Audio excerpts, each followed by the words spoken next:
Hello mga kabibig! Welcome back sa rin bagong YouTube channel. Ito ang pinakamaingay ng YouTuber sa balat ng YouTube. Ako si Kabibig, maglebag-lebag na tayo with evidence mga kabibig. So, ito na ang pinakahihintay ng maraming bashers ni VP Sara na magsalita tungkol sa West Philippine Sea. So, palpal ang mga paepal na BBM at Ariela.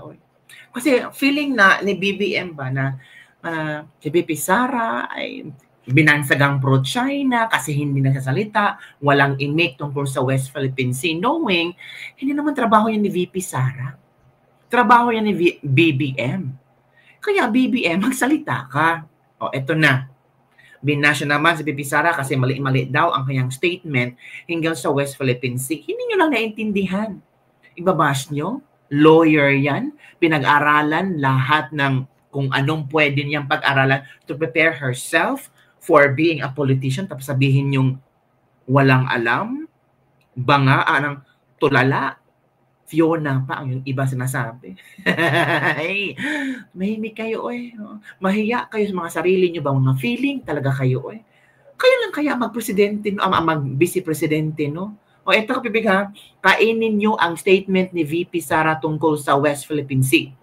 Posisyon ni VP Inday Sara patungkol sa West Philippine Sea ay kahalintulad ng independenteng panglabas na relasyon ni Pangulong Rodrigo Roa Duterte, friend to all, enemy to none. Ang West Philippine Sea ay atin at tayo ay lalaban sa mapayapang pagkipagdialogo. Oo, tama. Oh. Bakit kaya ba natin ang China? Kayo talaga? Oh, eto na. Eto na si VP Sara. Oh, itag naman nila. Naku, pro-China naman yan si Inday. Huwag niya kayo maniwala sa mga ganong style nila. Oo, di ba? Sabi nila, na si Digong mag-interim release sa China. Natural, magpapabilib talaga si VP Sara ngayon. Mag-comment-comment talaga siya sa West Philippine Sea. Noon, wala. Walang deadma siya, pero ngayon si Digong malapit nang i-release at pupuntang China, nagpabilib-bilib talaga si Inday ngayon. Mahimik ka. Grabe yung utak mo, Day. Kulang sa tulog, ha? O, eto na. Eto na si VP Sara sa kanyang statement. First time in history na magbigay siya ng kanyang statement tungkol sa West Philippine Sea. Makinig kayo.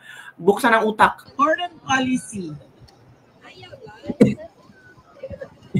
It is stated in our constitution that we should have an independent foreign policy. Correct. Independent foreign policy.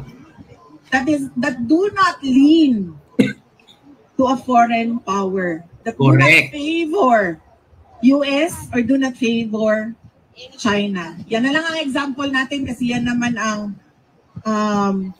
reality natin. Yung gitgitan ng US at China. We already won in the arbitral award.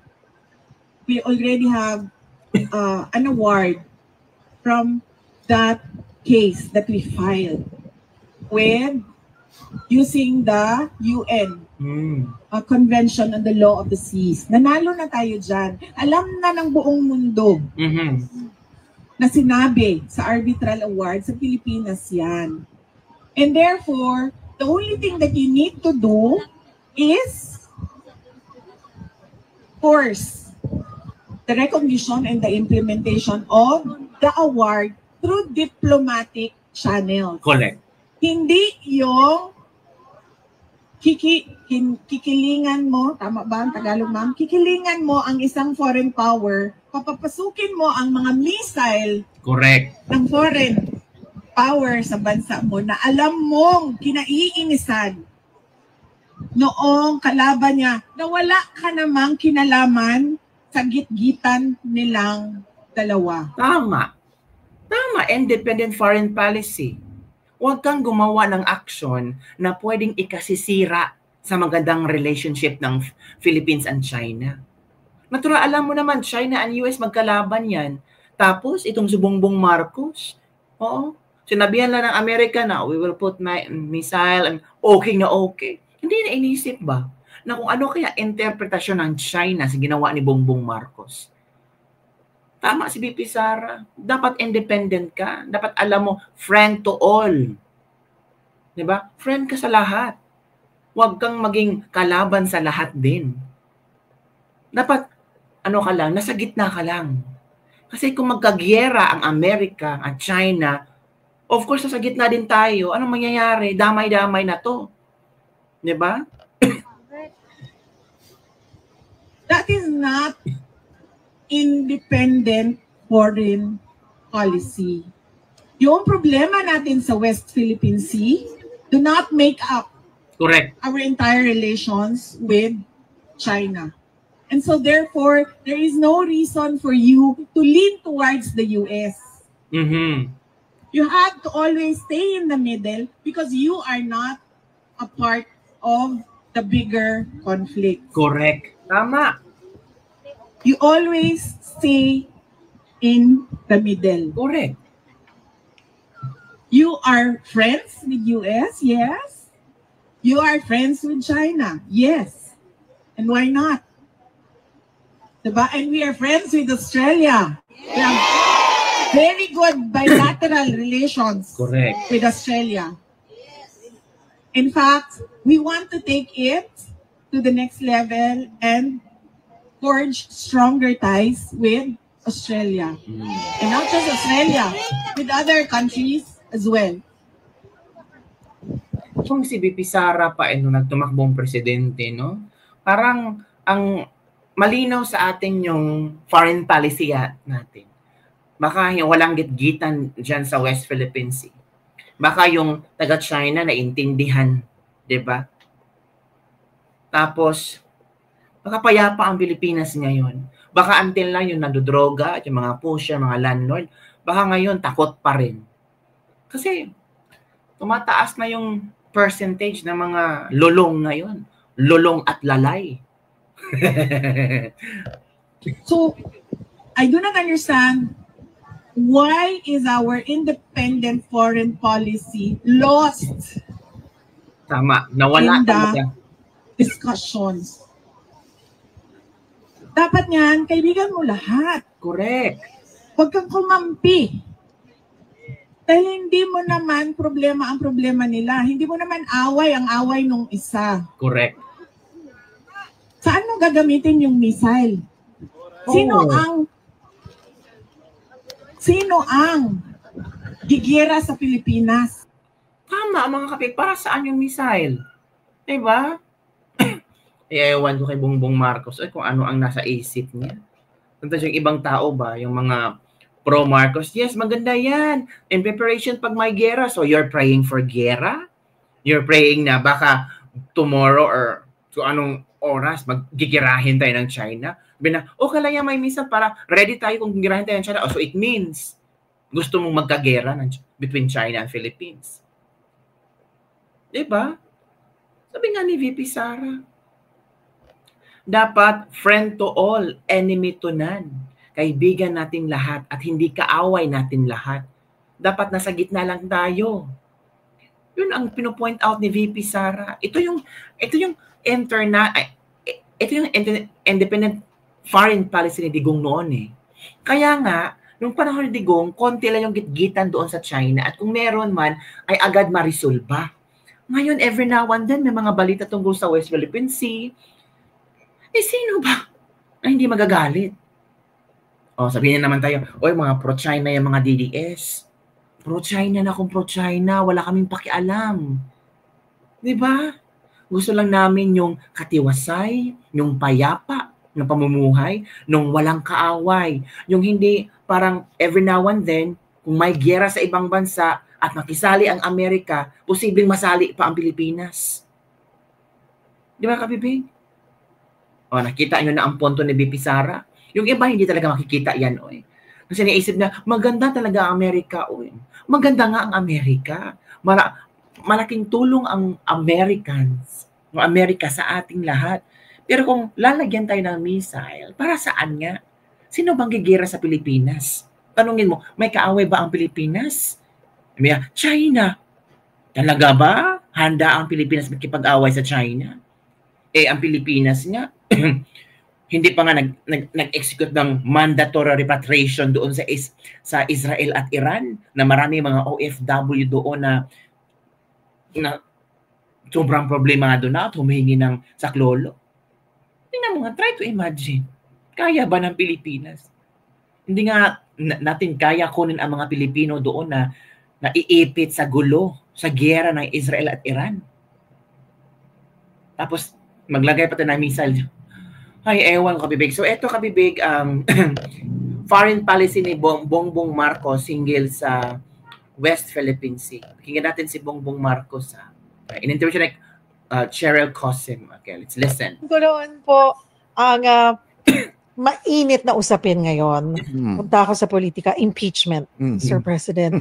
Kasalukuyan mainit talaga ang usapin, ano? I'm sure ito na naman parang may bago na namang teleseryeng inaabangan ang mga kababayan natin sa takbo po nito sa itong impeachment na complaint kay Vice President Sara Duterte.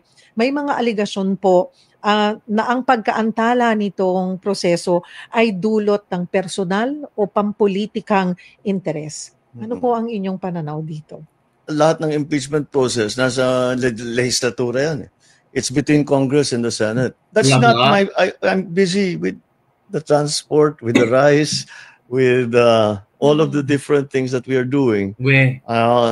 That nauubos ang oras ko doon. Wow. Wala naman akong papel doon sa impeachment. Yes. Sinasabi po kasi nila na kahit nasabihin na separation of powers, meron at merong say ang Pangulo sa magiging desisyon. Siguro if a president chooses to do that, I choose not to. Puntahan ko po ang West Philippine Sea. Sinabi po ni Commodore J. Tariela na ang dapat na susunod na Pangulo ng Pilipinas ay dapat ipagpatuloy po ang inyong polisiya sa West Philippine Sea. And then in February, you said Filipinos do not yield. How do you want history to remember the Marcos policy sa West Philippine Sea? We did not yield. We continue to protect the sovereignty of the Republic. We continue to defend the territory of the Republic. And we continue to protect and defend the people of the Republic. And hindi man tayo nakikipag-away. Pero wag yung binabangga yung mga mangingisda. Hindi ba? Wag niyong kami hinaharang dun sa teritoryo namin.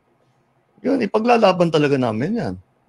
Because kung ibigay mo yan, bibigay mo ng, like they say, you give them an inch, they'll take a mile. So you cannot allow it even the 1 inch. Mr. President, 3 years na lamang po ang nalalabi po sa inyong termino. What is the one thing you absolutely want to be remembered for?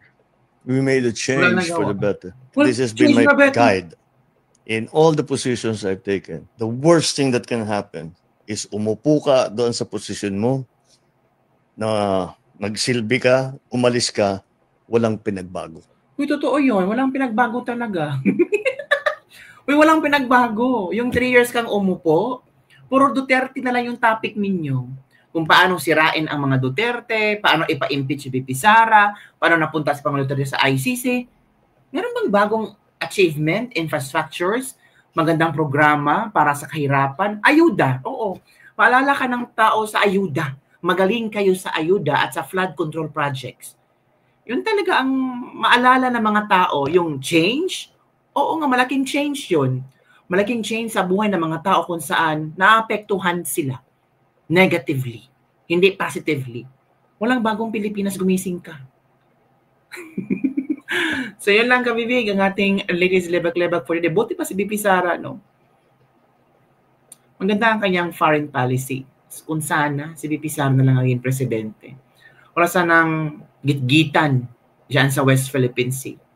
Well, tama naman din ang sinabi ni Bongbong Marcos na ipaglaban natin. Oo naman. Sino bang hindi nagsabing dapat ipaglaban natin? Pero kung may, tawag dito, peaceful agreement, kung may peaceful talk, bakit hindi natin pwedeng gawin yon?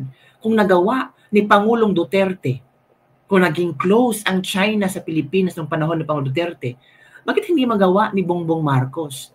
Ano bang meron sa China na parang ayaw niya, parang nakikita niya ang China parang kalaban? I don't know. Kasi hindi masyadong close ang ating presidente sa China. Is there something wrong?